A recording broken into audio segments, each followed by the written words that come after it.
트레이더의 와치리스트 출발해 보겠습니다. 해온솔루션 이정훈 팀장님과 함께 이야기 나눠보겠습니다. 팀장님 안녕하십니까? 네, 안녕하세요.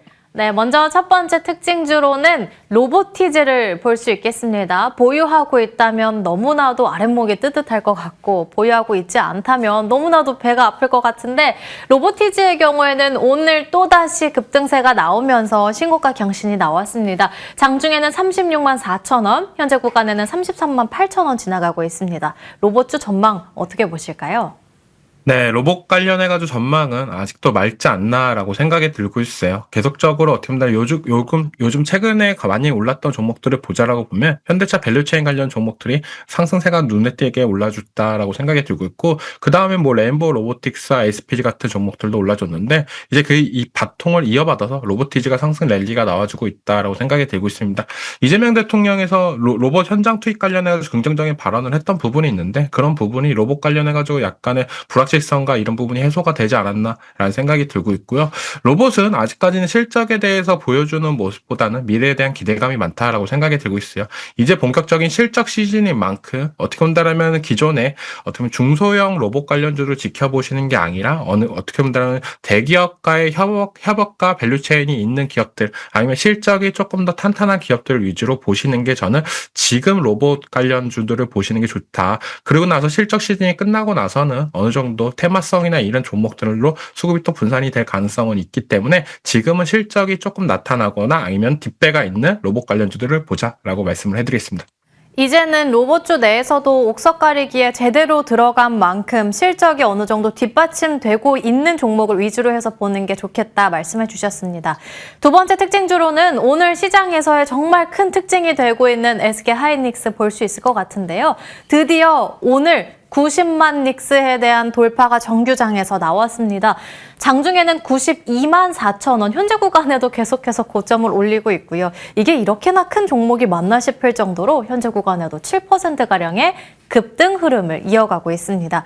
팀장님께서는 SK하이닉스 어디까지 간다고 보실까요? 네, SK하이닉스 같은 경우는 뭐 증권사 리포트나 아니면 타피 같은 경우가 계속적으로 상향이 되고 있다고 생각이 들고 있어요. 뭐 120만 원, 150만 원 뭐 얘기가 나오고 있는데 지금 시장에서는 가격보다는 어떻게 보면 일정 시간 기간을 보고 투자하시는 게 낫다라고 생각이 들고 있습니다. 이제 4분기 실적 발표가 했다라고 생각이 들고 있고 거기서 이제 사상 최대 실적이나 이런 부분이 나와주면서 긍정적인 시장에 영향을 끼쳤다라고 볼 수가 있는데 25년도보다 26년도가 반도체 관련해가지고 실적은 더욱더 폭발적으로 올라가는 시기다라고 말씀을 해드리고 싶어요. 뭐 예상 영업이익이나 이런 부분이 계속적으로 나타나는 게 거의 뭐 100조 뭐 이렇게 나오는 부분이 있기 때문에 1분기 실적이 기존의 작년 4분기 실적보다 더욱더 높게 나올 가능성은 있다라고 여겨지고 있고 SK하이닉스가 오늘 장에서 삼성전자보다 더욱더 두각을 나타내는 모습들을 보자라고 보면 SK하이닉스 같은 경우에 12조 원 규모의 역대급 자사주 소각을 발표한다라고 얘기가 나왔습니다. 그런 얘기가 동반적으로 맞물리면서 주주 친화 정책과 이런 부분이 맞물리면서 시장의 수급을 어느 정도 더욱더 가져가고 있다라고 생각이 들고 있고 이제는 조금 더 반도체에 대한 불신이나 이런 부분이 다 해소가 됐다고 생각이 들고 있어요. 어제장에서 약간 세론의 모습세가 나와주면서 조정이 조금 더 들어오는 거 아니야? 이런 생각이 들 수도 있었겠지만 전일장에서 미증시나 이런 부분이 혼조세가 나오는데 SK하이닉스나 삼성전자가 동반적으로 강세를 나타나고 있다고 생각이 든다라면 정말 어떻게 보면 반도체에 대한 불신이 어느 정도 해소가 됐다고 생각이 들고 있고 SK하이닉스가 이렇게 급등세가 나타난다고 봤을 때는 그 다음에 이제 또 삼성전자 바톤을 이어받아서 올라갈 가능성은 있기 때문에 SK하이닉스나 삼성전자 엎치락 뒤치락 하면서 이때까지 다 올라줬다고 생각이 들고 있어요. 기존에는 뭐 HBM 관련해가지고 뭐 SK하이닉스가 계속적인 독점적 지위나 이런 얘기가 나왔던 부분이 있었는데 이번 실적 발표 이후로도 HBM 관련해가지고 긍정적인 모습세가 나와주면서 조금 더 나오고 있지만 지금은 반도체 슈퍼사이클이란 D램의 가치나 이런 부분도 많이 높아졌기 때문에 삼성전자가 지금 오늘장에서 SK하이닉스에 비해서 소외되고 있다라고 생각이 들고 있지만 저는 그 부분이 조금 아쉽다라고 생각이 들고 있어요. 그래서 SK하이닉스 올라갈 때는 삼성전자를 지켜보자 라고 말씀을 해드리겠습니다. 반도체 불신을 해소해 나가면서 삼성전자, SK하이닉스 번갈아 가면서 급등세를 연출해주고 있는데 이제는 가격이 아니라 기간에 대한 투자로 눈여겨보는 게 좋겠다 언급해 주셨습니다. 마지막으로 오늘 팀장님의 공략주 공개해 보겠는데요. 일진전기를 골라주셨습니다. 전력기기 관련해서 오늘 시장에서 신고가 경신이 나왔습니다. 신고가임에도 불구하고 지금 충분히 가격적인 메리트 있다고 보시는 걸까요? 네, 오늘장에서 신고가를 갱신했는데요. 시장에서 알게 모르게 전력기가 약간 소외가 되고 있다고 생각이 들고 있어요. 그렇지만 주가는 계속적으로 우상향을 하면서 올라가주는 모세가 나왔고, 대표적으로 전력기 관련해가지고 대장주인 효성중공업까지도 오늘장에서 신고가를 올라주는 모세가 나왔습니다.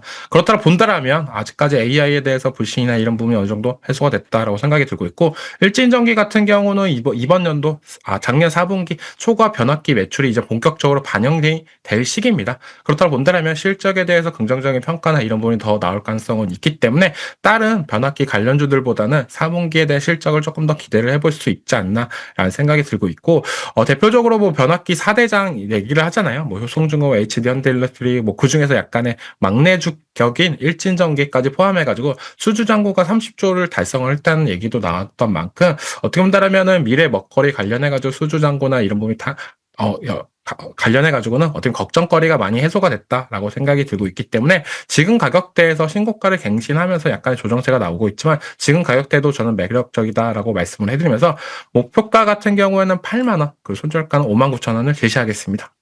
오늘 공략주로는 팀장님께서 일진전기 안내를 해주셨습니다. 요즘 시장에 대해서 특히 코스닥에 대해서요. 3천 쓰다 갈 거라는 기대감까지는 확실하게 있는데 내릴 때 사야지 하면 내릴 때는 막상 손이 안 가고 올라갈 때 좀 따라붙게 되는 것 같습니다. 이런 시장 안에서 변동성 안에서 우리는 정말 기회 요인들 찾아볼 수 있는 건지, 그렇다면 그 안에서 어디를 눈여겨보는 게 좋을까요? 네, 지금은 누가 뭐래도 어떻게 보면 코스닥이 강한 모습세가 나와주고 있다라고 생각이 들고 있어요. 코스피 같은 경우에 5,000포인트를 돌파하고 약간의 조정세가 나오는 느낌이다라고 본다라면, 코스닥 같은 경우에는 조정이 들어오려고 하면 또 다시 한번 반등이 나오고 있고, 막상 종목을 살려고 하면 딱 정해져 있다라고 생각이 들고 있습니다. 뭐 대표적으로 반도체 소부장, 그리고 2차전지, 뭐 제약바이오 이런 쪽에 약간 비중을 두면서 코스닥을 지켜봤으면 좋겠다라고 생각이 들고 있고, 그 세 섹터 안에서 순환매가 이뤄지는데 제약바이오가 지금 분위기가 안 좋기 때문에 2차전지 그리고 어떻게 보면 반도체 소부장 관련 쪽으로 집중된 수급 쏠림 현상이 나올 가능성이 있다라고 생각이 들고 있어요. 그렇다고 본다라면 반도체 관련 소부장들이 한숨 쉴 때 그 온기가 2차전지나 제약바이오로 갈지 이런 부분 조금 더 체크해 볼 필요는 있겠지만, 제약바이오가 지금 한창 어떻게 본다면 조금 악재가 계속적으로 나오고 있는 시기인 것 같아요. 그렇기 때문에 사람들이 조금 망설이고 있다라고 생각이 들고 있기 때문에 반도체 소부장 쪽을 집중적으로 보시면서 2차전지를 서브 섹터로 보자. 그러면서 어느 정도 제약바이오가 이제 조정이 마무리가 됐을 때 그때 모아가시는 전략이 괜찮지 않을까라고 말씀을 해드리겠습니다. 반도체 소부장과 2차 전지로 세팅을 해놓고 바이오에 대한 조정이 끝나갈 무렵에는 그때도 바이오에 대한 관심 가져도 늦지 않을 것 같다라고 말씀해 주셨습니다. 해운솔루션 이정훈 팀장님과 함께 이야기 나눠봤습니다. 오늘 말씀 감사합니다.